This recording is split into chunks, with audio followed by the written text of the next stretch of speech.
Cookie. It was shocking to me when on Friday, just this past Friday, May 10th, when the United States men's volleyball team came out of the clouds and already named the 12-player Olympic roster. I was blown away by this. I made a quick video about it on Instagram immediately. Now we can get into it in a little more detail, but first we can just read down the roster. The two setters are Micah Christensen and Micah Ma'a. The four outside hitters are Aaron Russell, TJ DeFalco, Thomas Jeschke, and Garrett Mwangatutia. The four middle blockers are David Smith, Max Holt, Jeff Jendrick, and Taylor Averill. There is one true opposite. It's Matt Anderson.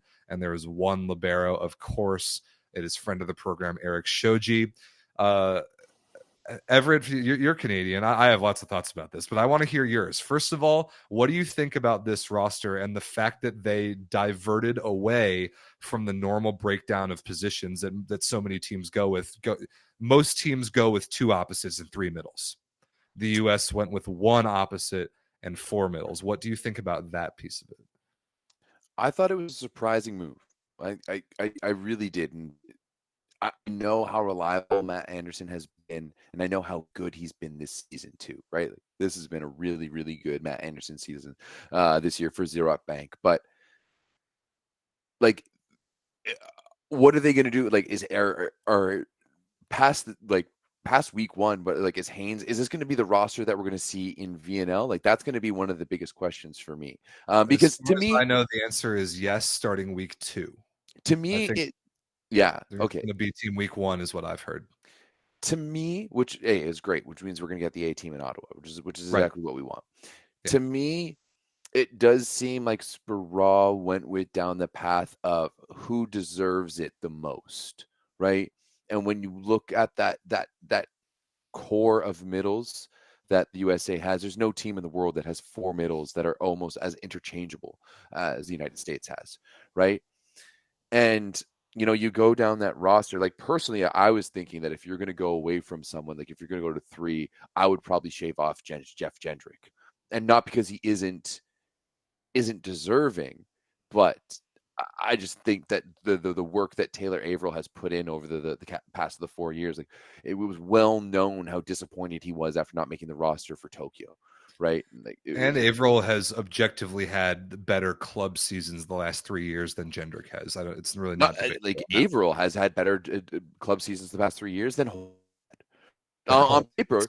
Averill has been the second best middle in the program, but even then he was the best middle in the Plus Liga last year, right? Like, he outplayed David Smith at the Plus Liga level last year. Of course, David Smith has won 3 Champions Leagues in a row, and there's so much, and he is the captain. But yeah, so it's not that surprising in terms of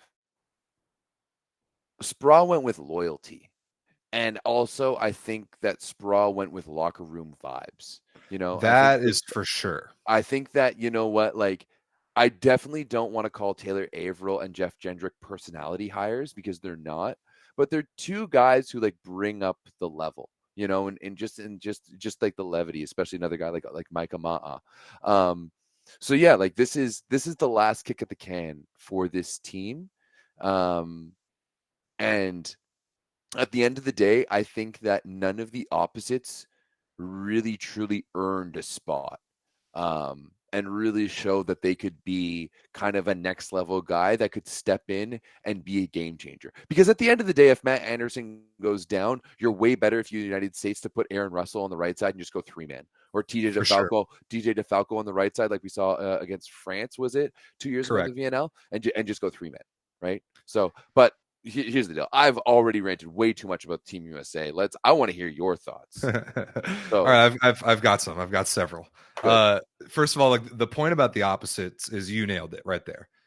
We've been talking so much for the last 3 years about who the heck is the backup opposite going to be, because it was Kyle Ensing in Tokyo, and just nobody really went out and seized that spot. Even Gabi Garcia, who's finally eligible now to play for Team USA, had such a bad club season that there was just no way Sparrow could pick him with confidence. So I think the takeaway here is that if Matt Anderson gets hurt or plays poorly, we are in big trouble anyway. But if that happens, the best thing for us to do is to put the best 3 wings on the court.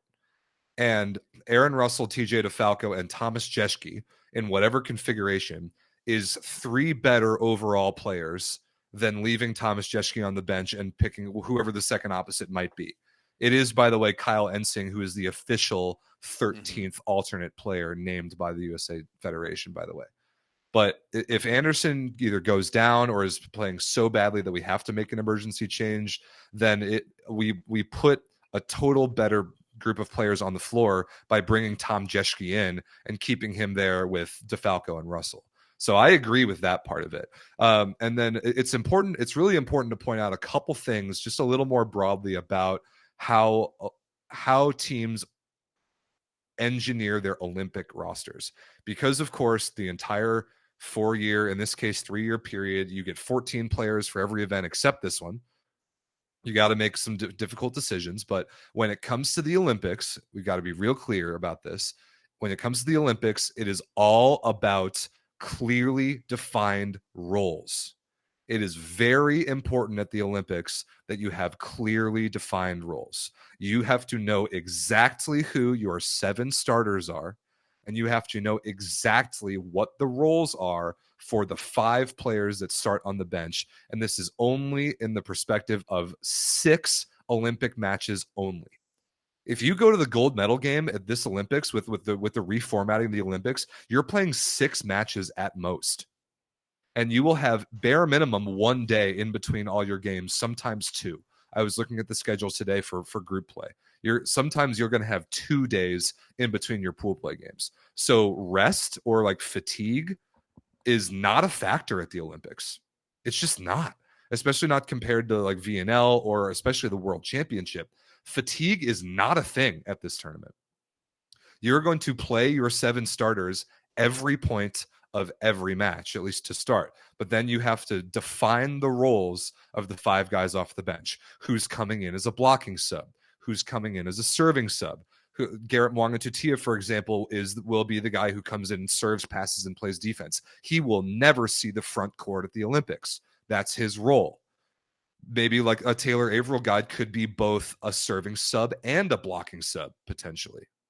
I think Micah Ma'a will very likely be a serving sub Definitely, sort of character because there's not a single universe ever where this particular American team runs a 6-2 or does a double sub. There's no way. That'll never happen. So role clarity is incredibly, incredibly important at the Olympics, no matter who your 12 is. But I think the reason why I really like this USA team and the reason why I like the fact that it was named now is because when you look back to Tokyo, and how big of a failure that was. And that was a failure by that particular U.S. men's volleyball team. That the flavor of that failure was psychological. That was a mental breakdown by that American team. It was not a mechanical breakdown. And people can say, oh, they missed a million serves. They had one of the worst serving tournaments ever. Yes, they did. That was a mental breakdown that caused them to serve so poorly. It was a remarkable example of a team just feeling enormous pressure from all directions and crumbling underneath it. The reason why I like naming this team now is for the mental aspect of it. Speaking of clarity, it is now clear the direction of this team the rest of the summer. We can attack this entire VNL and the entirety of the Olympic process with clarity. So often the rest of the teams in the world are going to use VNL as a time to figure out who their Olympians are. Guys on the same team will be competing against one another hard to fulfill a lifelong dream of representing their country at the Olympics.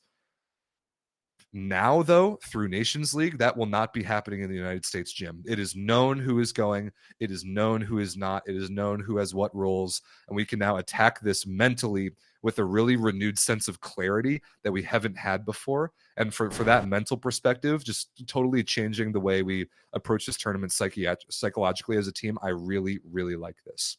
And like you said, this is definitely the last go round for this team. This will almost certainly be the oldest team in the field, at least on the men's side. That you got to do everything you can to mentally get the most out of this team, especially after what happened 3 years ago. This group of 12 can win Olympic gold. This roster right here is one of 4 teams in the world that, in my opinion, has a chance to win. There are only 4 teams that, in my opinion, have a chance to win. It's the United States, it's Poland, it's Italy, and it's France. Those, I think, are the only teams that have a legit chance to win Olympic gold on the men's side this year. This team is one of them, and we already know the 12 and can attack the rest of the summer with clarity. I love it. I'm all for it. I think that the USA is benefiting right now is that this is the most senior and veteran team in the world. For sure. Right? There is no team that has brought in, Aussie, shut up. France is definitely a contending team. I don't want to hear that from you. Absolutely. France is a contender, for sure. I just looked at it, saw that pop up in the chat. It was like, none of that shit. Right. And like, yeah, I think that just taking away that distraction of anything else and anyone else, because I think that whenever the Olympics are on the line, people get a little crazy. Like, I've seen people who are so far away from making even like a VNL roster, like, or a VNL type roster, being like, I'm pushing for the Olympics. It's my dream. And like, some people get crazy about it, right? And I'm not like necessarily, but like, if you're in that gym and maybe there's a slight possibility in your head, like, you might become a distraction. So yeah, let's just narrow things down. You bring in Ensing, you're going to make one of the other left sides play libero, and you've got your practice roster right there. You can go 6-on-6 in practice like that. It's really underrated about how teams think about that sometimes too. That like, I'm sometimes picking my bench off of who I want to be playing against at practice. Absolutely. And who I want to be playing, against the starters. And especially in a sport like volleyball, being a bench player, I think, is so much more about what you do at practice and how you push the starters at practice. And any high elite level team will have those conversations that your role as a bench player, yes, you need to be ready and to come in, but it's also to work your ass off every day in practice and to be able to push the team, right? Like, and if you're not doing that, like, it's nothing. So yeah, I think that this is, there's no question marks on this. Like you said, if Matt Anderson does somehow getting injured, do you lose anything by not having any of those options? And like, hey, if Matt Anderson gets injured, then you can still bring in Kyle Ensing. But I don't think Kyle Ensing starts. He won't. Right? No. Right. In those scenarios, I don't think he starts. I agree. Like I said, you would put the 3 best wing players on the floor, and that would be DeFalco, Russell, and Jeschke. Yeah, for sure. Because Jeschke, as we've seen, is a world-class outside hitter. Yeah, he would start on a lot of other national teams in the world. Yeah, and he brings tremendous value, and I'm excited for his inclusion again because he's really, really important. Somebody just asked, we mustn't overwork Matt Anderson. No, you're missing the point here. There is no fatigue and rest they're not an issue at this tournament. It's only 6 matches. It is only 6 matches. Matt Anderson has played so much volleyball in his career. VNL baby first, right?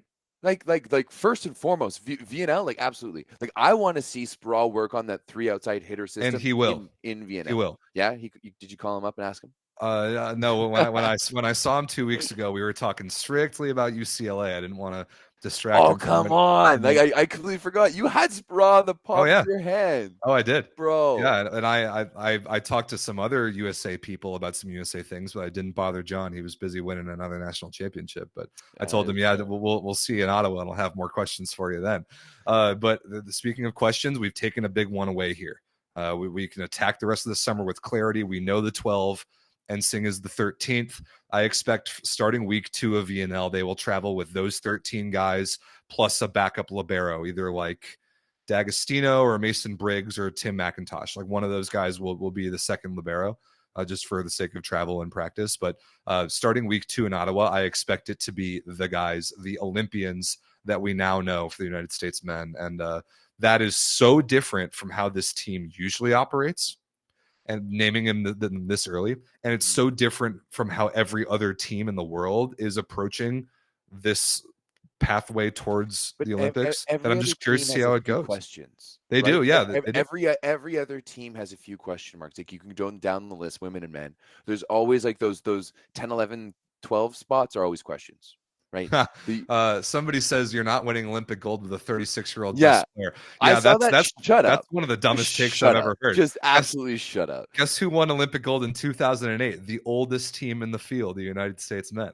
Like, what are we talking about here? This Yeah, team how is old was absolutely. volleyball when you guys won it? He was almost 40. This Yeah, team is absolutely an Olympic gold medal contender. They are one of 4 teams on the planet that can win. I I mean, it's now or never for this USA team because we're about to enter a potential dark age of USA men's indoor volleyball, right? Like I know, like, and that's my own thing, but like without Matt Anderson, without some of these guys, like who are the next guys up, and it's going to be really interesting to That see. is a conversation But for but after Paris. 100%. But Stefan, if you're thinking that the USA doesn't have the ability to win, like Yeah, we're like you haven't watched any volleyball the last 3 years. You're crazy. absolutely not. This team has a very legitimate chance of winning. Yep. Like this team is up there with the best of them, right? Even if Russia was here, I'd still think that USA was still a favorite. So, Sergio was 40 in 2016. Volkov was super old. Like Tachukin played Teknukin in 5 42. Olympics. Yeah, like Yeah. get out of here. Matt Anderson is a silver fox, okay? Like that dude that He was one of the best players on the planet this whole club season, playing a different yeah. position. Like, So yeah, I'm not worried about him. I'm not worried about this team. I love that it's official. I love that we're gonna get to see him in Ottawa. Just look at them. Look at how happy they are. They had a nice little other event. than Taylor Averill, like like the guy who should be the happiest. I think Averill needs to bring the super long hair back.